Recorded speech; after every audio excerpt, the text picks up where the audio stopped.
Hello.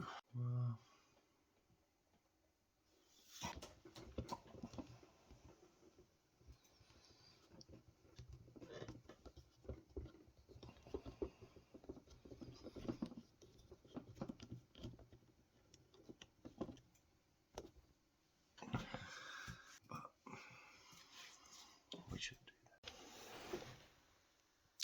I've got the Chianti Brasero. That is an Italian wine, and I got that from Asda today for £7. It's a DOCG, so I'm going to look forward to trying that.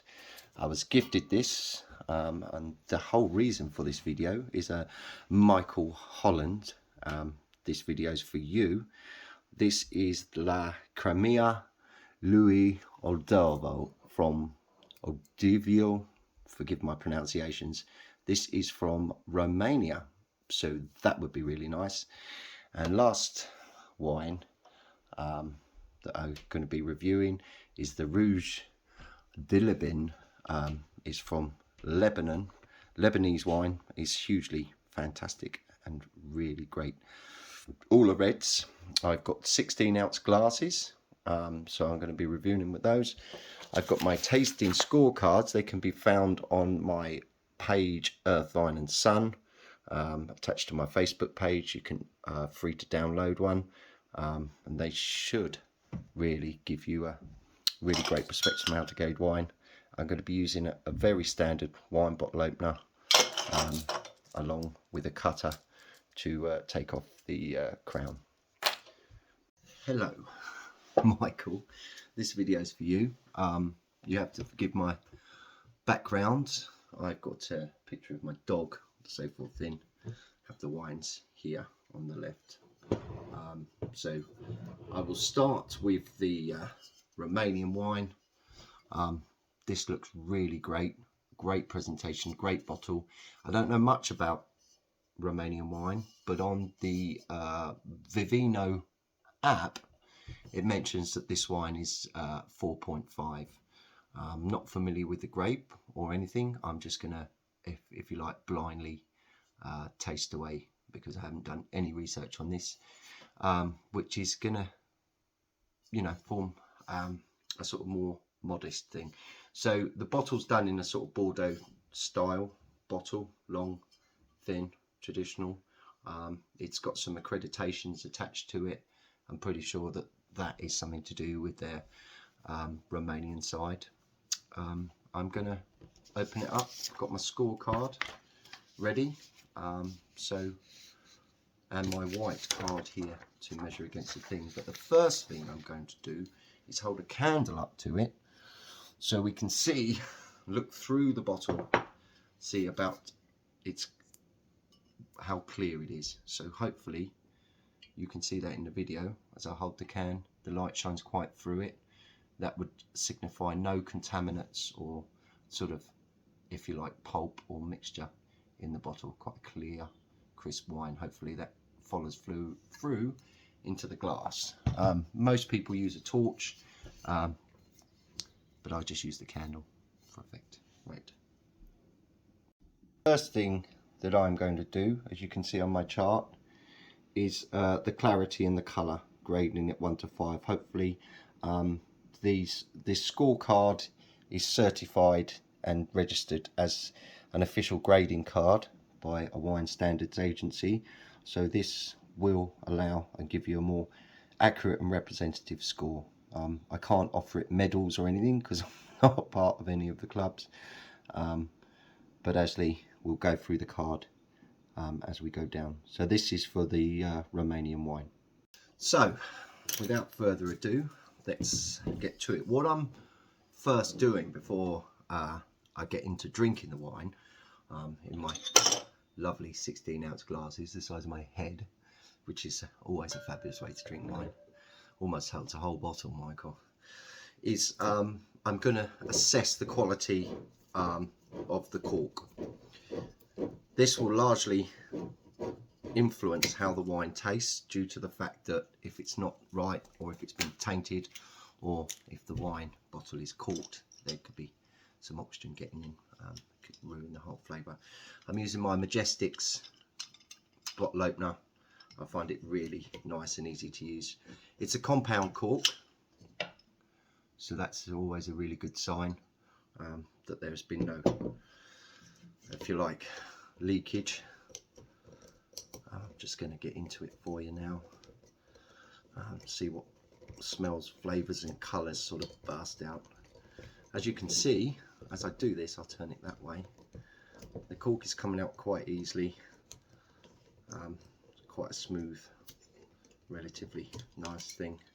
And as I draw the cork out, I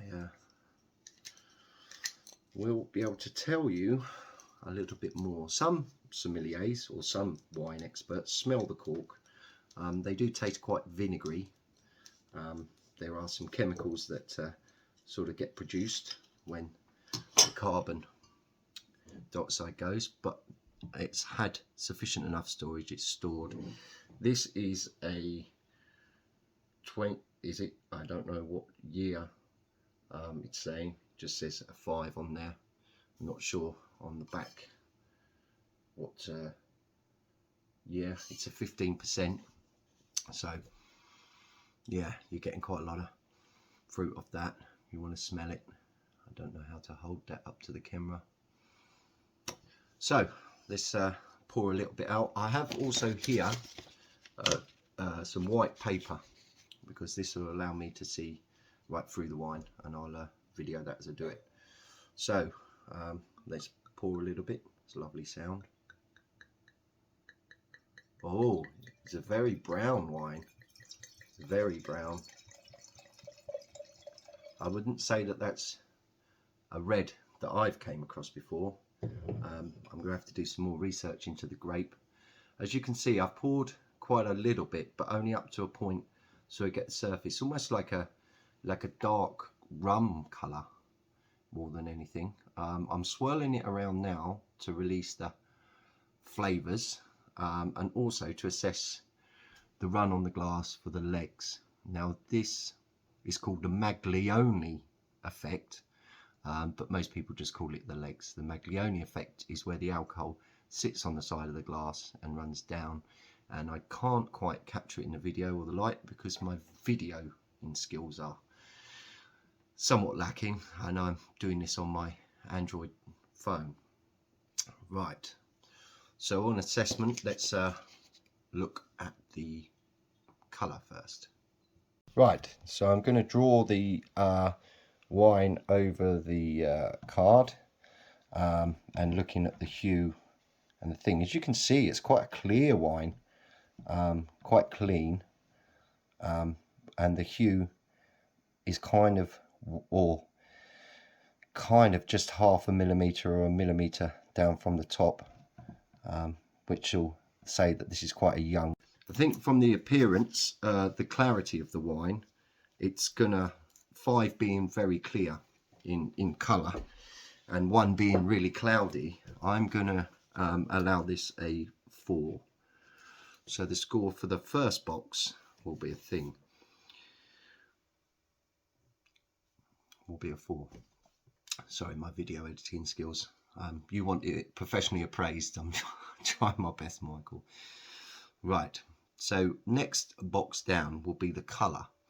Now the colour will reflect really on what the senses or the smells would be giving us. So for example, a red wine, if it's saying that it's got black currants and things like that, then you would really look for a more sort of black curranty looking wine, or a plum looking wine would reflect, you know, the colour of plum.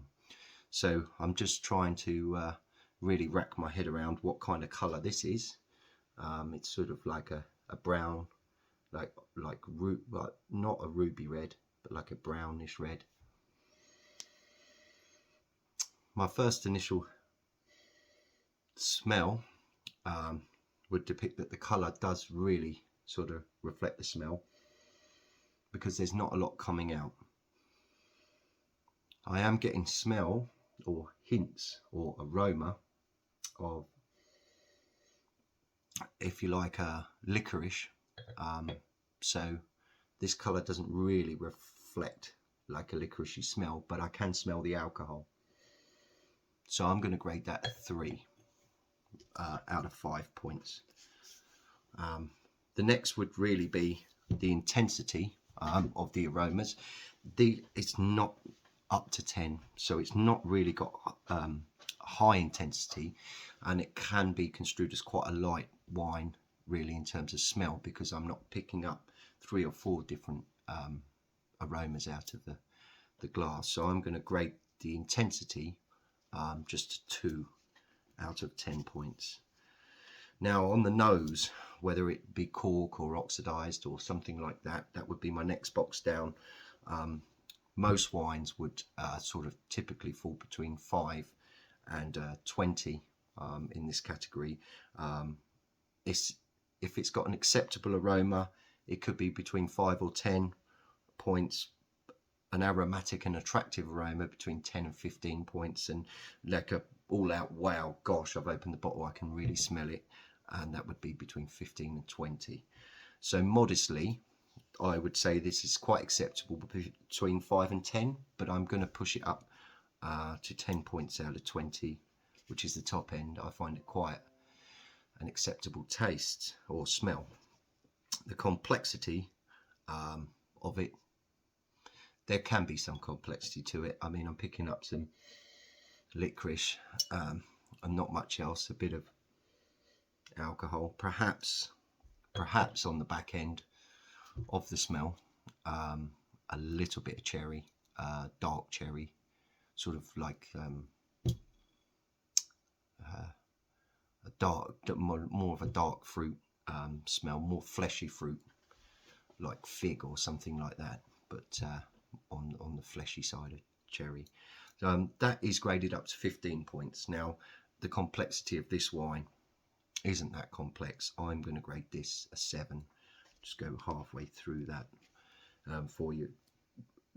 Now, the most important thing, Michael, for the first wine is the taste. Now, does it match my expectations of the smell? So am I going to get licorice? Am I going to get those dark cherry flavours? Oh.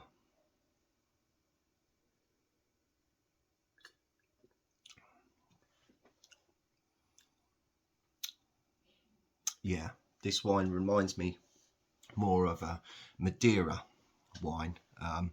It's more complex, more subtle in a different way. You're getting loads and loads of leather, licorice, those kind of flavours and scents through. Has it got a huge balance between the alcohol and the taste? I.e., is the alcohol overpowering the taste, or is the taste overpowering the alcohol? I would say this is quite a well balanced wine. I'm literally still getting an aftertaste from it after sipping it, but it does match my expectations. So that is a 15 points out of 15 points for that. The complexity of what I'm tasting, a simple single flavour. This is graded up to 15 points. So a simple single flavour between 1 and 5, a couple of flavours between 5 and 10, and then between 10 and 15, a perfect balance among all of the fruits that you're experiencing and so forth. So I would appraise this around a 5 to 10, because you are getting different flavours come through, like particularly on the back end. You're getting a few cherry-like flavours after the substance of the licorice and that wavers. You're getting some dark fruit. So I'd place that 10 out of the top lot. I'm going to go back for a second tasting, because obviously always the first, you'll get some flavours. You should always, when tasting wine, take a moment, have a break, and then taste it again, because then that way your palate is coated in the flavour of the wine, and it could bring out some more.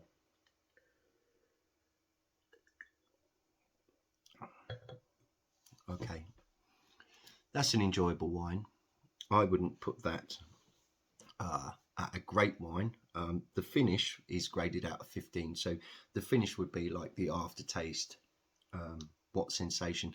The tannins quite high, that kind of thing. The tannins are quite moderate, as you could expect from quite a light coloured wine. They're not as heavy. They're not like a tea bag in your mouth where you have to suck in your cheeks or anything. I've enjoyed that wine. I would say it's got a long lingering aftertaste, quite a complex finish to a degree. And I would place that around 11 points out of the 15. I'm just going to tally up the scores and let you know. I've just tallied up the scores. There's my 4s, 3s. There's a down my chart there. And it scored a 62 points out of 100. This is largely due to the fact that there's no, on the front end, there was no expectations for this wine to be wow, amazing, oh my God, and everything. And it came in strong, really, essentially after the taste. On the taste side, that's where the scores got bumped up. So in conclusion, it's a good wine, not a great wine. So, Michael, 62 points. This is going to sit with me for a bit. I'm going to leave it out. I'm going to keep the bottle open, let it oxidize, let it mellow out a bit. Maybe some of the alcohol might evaporate and leave some lovely aroma. But for now, I'll move on to the second wine. Sorry, Michael, just to reiterate from that first wine, what would I drink or eat with this wine, or would I drink it on its own? The answer is I'd quite enjoy maybe an aperitif, sort of some casual tapas or something with it, chorizo, a bit of cheese. That's kind of like my default with soft meats, because the fats will coat your tongue, and then this will allow a lot of those more, more acidic flavours to come through and reach the back of the throat, and hopefully let you enjoy the wine. So without further ado, I shall move on to the Lebanese wine, the Rouge de Liban 2019. This was bought at Laithwaite's, I believe, by you, Michael, just before Christmas. Again, made in a sort of similar Bordeaux style, but slightly taller than the other bottles. Oh, forgive me. And that last wine's repeating on me a little bit. So yeah, just going to do the analysis of the cork. I use this lovely little gripper thing. It goes round, takes the cap off. Really nice and presentable way of opening up a wine. I shall get into it. The cork is different. It's not a compound cork like the last one. I would say that this one is a composite of a few corks ground and mushed and moulded into a cork. Is it coming easily out the bottle? We shall find out. Will it break? We shall find out. I hope you heard that. There was a steady release of gas. Has it had a lot of contact? Let's have a look. Let's get this back out of the bottle opener. This hurts my wrist quite a bit. Maybe I should change to a different cork. Wow, look at that. Huge contact with the cork there. Lovely. So it's been laid down. It's been presented well. It's quite a nice looking cork. There's quite a lot on the bottle, some information on the cork there about the region and so forth. This will authenticate the wine. This will work really well, particularly when you're buying investment wine. The corks are quite unique. They're quite special and printed with some information on them specific to that bottle. So this will allow people to detect whether wine is fraudulent or not. It's just one of their methods, so people don't imitate and copy wine. But for this Lebanese wine, it's quite a pretty cork compared to this one, which is a compound cork with just some basic information on it. But you can see by the two that this has had a lot more contact with the liquid forming a more permanent seal. So hopefully the wine from 2019 has stayed really good. Right, again, I'm going to grab my 16-ounce glasses, as big as my head. I do like them. And we'll go for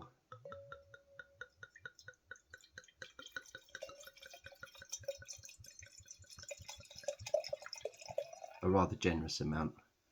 Look how that frosts out. Isn't that beautiful? That's a lovely sign, that is. Again, a really rich, dark, intense colour, almost like a dark red, but very good. I would expect loads and loads and oodles of blackcurrant from that, because that does look like the skin of a blackcurrant, hopefully. Oh, you just saw my reflection there. You see me recording me. Right, Michael. So, the clarity of the wine. I'm going to, again, grab my candle.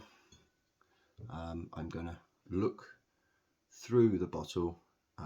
Bit late for that now, because I forgot to do that when I started.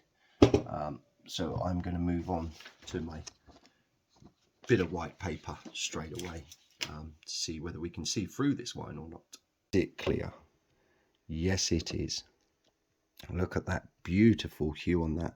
It's a 2019. So what you're seeing from this is when you look down on the hue of the wine, you'll see it sort of quite a way down, probably a centimetre, 2 centimetres down. You'd expect that on the 2019. It's where it gets darker, as opposed to thing. I don't think the light is capturing it perfectly, but that is a stunning hue. Very good looking hue. So for my first box, I'm going to grade this a 5. It's clarity, it's nice, hasn't got bits in it, which is quite unusual for a darker wine. Normally they would carry some degree of sediment or so forth. This is mainly a credit to the filtration systems that they use nowadays. They're quite refined and quite good about making a wine quite clear. You need to leave some sediments in the wine. This will also help preserve and age the wine. For colour, I'm going to give it 5 out of 5 because it's matched every expectancy. I've seen it. The hue is amazing, and it's quite good. So down to aroma, the intensity. I will be honest, I can smell it already. This will be a highly intense wine if you held it on your chest. On your chin, if you can smell the aromas from there, that would be like medium intensity, and there'd be no intensity if you held it to your nose. So automatically this has got some high intensity in it because I can actually smell it holding it to my chest and breathing in the aroma from there, which in turn makes it a really great wine. Holding it up to my nose, I've got strawberry, I've got fresh fruit, maybe fresh berries like blackberries, blueberries, a bit of plum. 4 or 5 flavors or aromas are coming out. Hopefully they'll transmit into flavors. If you notice, I keep holding my throat as I do that. This is just a reflex I do. It's not what professionals do. So for intensity, that is going to get an 8 out of 10, because from here to here on my chest to here on my chin, I could just smell it. But once I got it to my nose, the flavors really, or the aromas really sort of popped out. Hopefully the flavors will as well. So on the nose, it's got an acceptable aroma, and it's aromatic and attractive. So that would be between 10 and 15 points out of 20.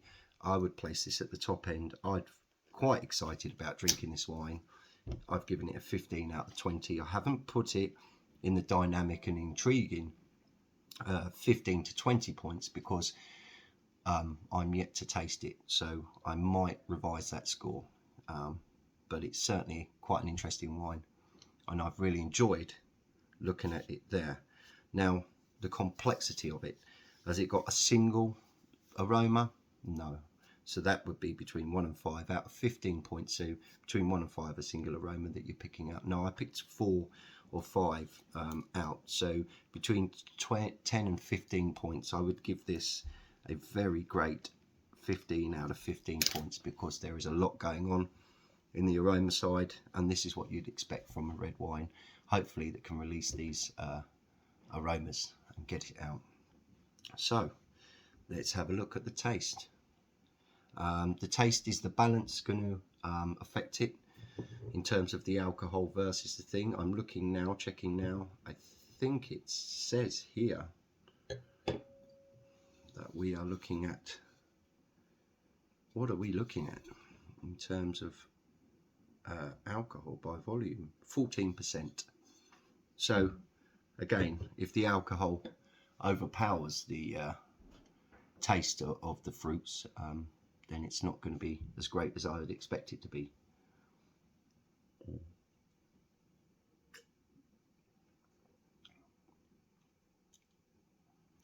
Oh wow, that's incredibly smooth, really light, a tad of tanning, but a really complex and nice wine.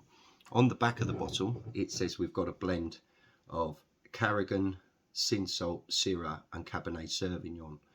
I really do love Cabernet Sauvignon when it's produced correctly, and this seems to really come out on top there. So the balance, I'm going to give it a 15 out of 15 points. The complexity is out of 15 points. So am I getting a single flavour? 1 to 5, self-explanatory, going up. So the complexity, it is quite a complex wine. I would not say that at the height it would be a 15 out of 15 points. So I'm going to place it with 12, giving it, it could do with a little slightly more aging. This will allow a little bit more of the alcohol to dissipate and the aromas to come through, maybe another year or two because of the acidity. I've gone back for a second taste because I want to see or assess whether I've got a long lingering aftertaste, and is it carrying through. The answer is it's not. So even though it's quite an interesting wine, it's quite a nice wine to drink, it's quite complex, it's got some, you know, interesting fruits coming through and smells and senses, it's not sitting a long time on the back of my throat.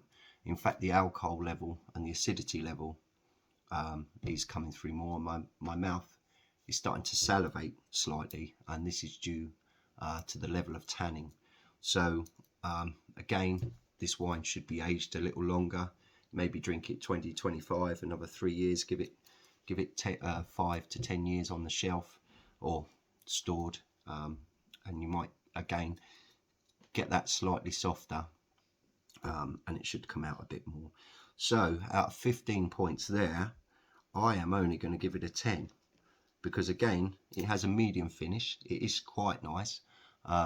And the type of foods that I'd eat with this would go really well with a traditional maybe curry or something like that, because you want the acidity to cut through some of the spice, things like that, like rice or anything of that nature, flavoured rice. This would really work well with white meats as well, like chicken, flavoured chicken, pork or something like that. I don't know whether pork is white meat, I don't know. But yeah, all in all, a really great wine. I'm going to tally up the score for you, and I'll let you know. Oh, I hate watching myself on video. So Michael, I've tallied this up, and it's got an 85, which is incredible really. I think where it lost out actually was that I've drank it too young. The complexity of it really wasn't there on the end. However, it is a fabulous wine. It's going to do you good. It's very versatile, can be drank on its own, and it can be really good. I'll bring these scorecards to work with me on Monday, and I'll talk you through them slightly better if my dodgy videos or shady videos aren't really explaining things correctly. But again, Earth, Wine and Sun, my Facebook page, you can find this and download it as a PDF, and you can work on them yourself, or message me. I'll send you one in the post so you can copy it at your leisure. I'm sorry, the acidity on that Lebanese wine has got me slightly. I should have mentioned, obviously, clear your palate before you start to taste another wine, or you're going through a tasting or a wine appraisal like mine. It's my mistake, my blooper. I'm just going to go off and grab some water, clear my palate with a squeeze of lemon, just to clear and wipe my palate clean, ready for my last wine, my Chianti. Hello, just my last wine to kind of evaluate and sort of show you. I love to share my passion about Italian wine. This is a Chianti Brazil from Italy. I bought it from Asda's for £7. I just thought that Chianti's on the low price point offer a fantastic wine for the price. So I'm just going to assess it for you. Again, DOCG, when you're buying Italian wine, is always a good sign that you're getting a quality wine at an amazing price. Let's just put this all. Yeah, you might be hearing all the glasses clanking in the sides there. That's me. I've got them all lined up, ready for a shot of them at the end. Maybe try and add some music to the video or something like that. I don't know. I'm very amateur, and this is just shot on my dining table, so you just have to bear with me. Again, this is a compound cork, incredible and beautiful design on there, as you would expect from the Italians. They love their art and their culture, and their passion for wine is very, very apparent in their society. But again, a beautiful cork, lovely image on there. Again, very minimal contact with the cork, much like the first wine that you tried, as opposed to the Lebanese, which had some good contact. Now this is a 2018, and it is telling me that it is 14%. Oh, 12.5%. Sorry, I was reading what temperature to serve. There's some information kindly labelled on the back, and due to European law, you have to have images of the pregnant lady and so forth. These are apparent in my wine tastings, and I forget to cover these things on a simple wine presentation like now. I will not shine the light through it like I did before. I will move straight on to pouring it in my glasses at the size of my head.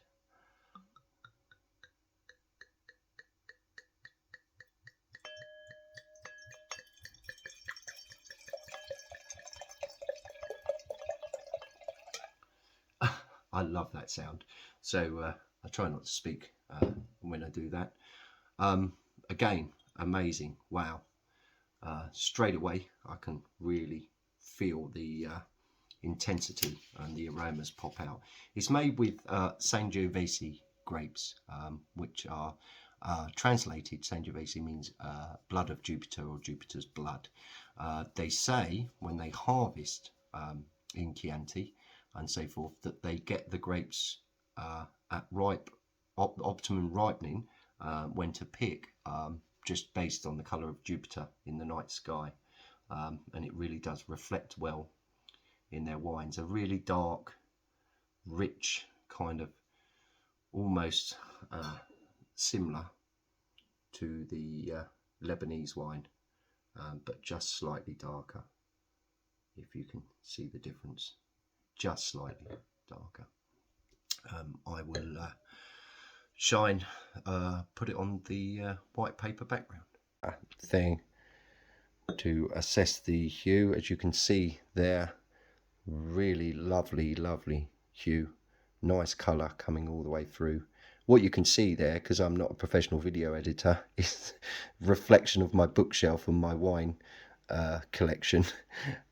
just there. Yeah, wow, that's lovely. It sort of fades in and fades out, much like the Lebanese wine. It's a 2018, it's what you'd expect. But again, a very clear, nice, complex, and beautiful colour. Right, I'm going to swirl this around because I forgot to swirl the Lebanese around and assess the legs on it. But again, it's got some nice legs, good character, very smooth running down the glass. You probably can't see because my videoing skills are not that great and I don't know how to present. So, cheers. I'm going to give the clarity a 5 out of 5. Now, I'm not biased by any means. I taste Italian wines in general. In fact, I've been paid to go over there and assess and grade Italian wines for companies before. So, I've just dropped the cut there. So, the colour, does it align with my expectations? Absolutely. I've given it clarity 5 out of 5. There's no sediment or anything in it. It's not a very cloudy wine. The hue's lovely. And the colour matches everything that I'd expect. So I'm going to give that a 5 as well. The aroma. Now, has it got an intense aroma? Some Chiantis do, some high-end Chiantis. And Super Tuscans are my favourite. They are very intense in aroma. Yeah, I'm afraid I'm not really getting much off that. I thought I might get some smell or some aroma coming through when I held it down, but I'm not getting much off that at all. What I'm really expecting is some plum, dark cherry, almost like a cider kind of smell on the end if it's been barreled. Maybe something woody, earthy smells, but I'm not getting anything, which is hugely disappointing really, because Chianti is one of my favourite default go-to wines. So out of 10 points, this is only going to get a 3 because I'm not really picking up anything, and it'd be wrong if I gave it nothing. So this is a very modest 3. Is it oxidised? No. Some wines can come out, particularly Cabernet Sauvignons, they can be described as dun wines, and this is because you don't pick up anything on the aroma, but a lot more on the back end and the taste of the wine. And this might be a dun wine, so hopefully it will be. So on the nose, out of 20, is it aromatic and attractive? No, that's between 10 and 15. Obviously the high end between 15 and 20, is it dynamic and intriguing? Could it be? Because I'm not picking anything up. I might go back and assess that one, so I'm not going to put anything in there. The complexity of it, it's not incredibly complex. There isn't anything I can get on there, and this is out of 15 points, so I'm probably only going to really give it a 3 out of 15. It doesn't look good for this wine at the moment, sadly, but again, £7, what can you do? I'm going to go for the taste, because hopefully this is where all will be forgiven. Let's see.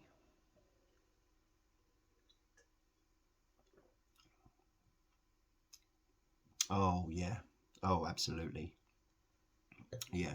Slightly a watery taste. You can really get a sense of the juice, but this really sort of opens up to all of those flavours. Again, really intense, really lovely, really interesting. There's not any tanning or strong tanning, and the acidity level is just right.